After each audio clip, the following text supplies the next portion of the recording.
आप एक नए शहर में, एक नए घर में नई शुरुआत कर रहे हैं। सब कुछ ठीक लग रहा है, लेकिन फिर एक रात आप एक अजीब आवाज सुनते हैं। अगली सुबह जब आप पूछताछ करते हैं तो बताया जाता है कि जिस अपार्टमेंट से आवाज आई थी वह सालों से खाली पड़ा है। यह है द साइलेंट नेबर, एक दिल दहला देने वाली कहानी जो आपको सोचने पर मजबूर कर देगी।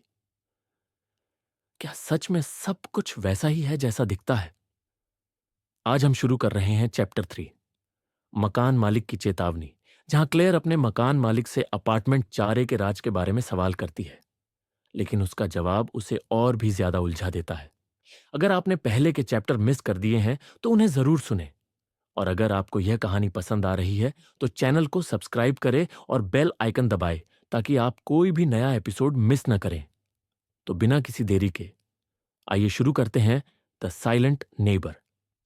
चैप्टर 3, मकान मालिक की चेतावन। क्लेयर के मन में यह अजीब सा एहसास था कि अपार्टमेंट 4A में कुछ गड़बड़ है।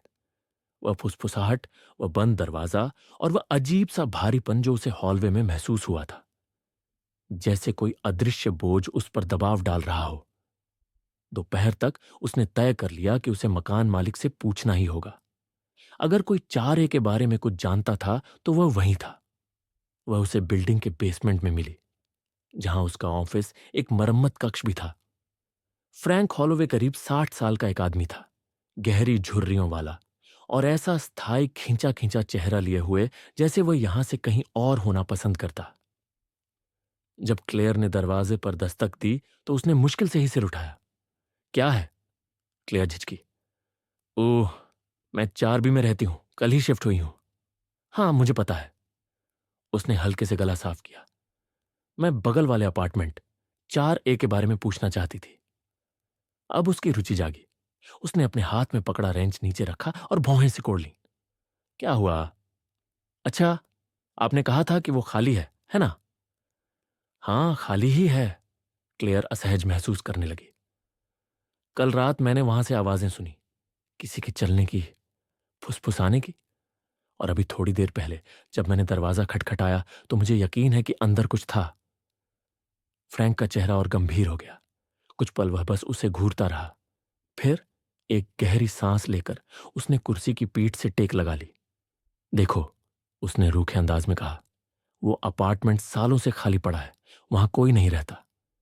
फिर ये छोड़ दो इस बात को। उसकी आवाज कठोर थी। अगर तुम्हें कोई आवाजें सुनाई दें तो उन्हें अनसुना कर दो। भरोसा रखो, यही बेहतर रहेगा। क्लेयर ने माथे पर शिकन डाली।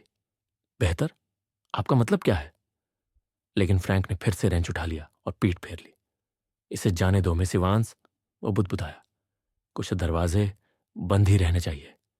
जारी रहेगा। मत भूलिए चैप्टर 4, जहां क्लेयर की जिज्ञासा उसे सच के करीब और खतरे के और गहरे अंदर खींच ले जाती है।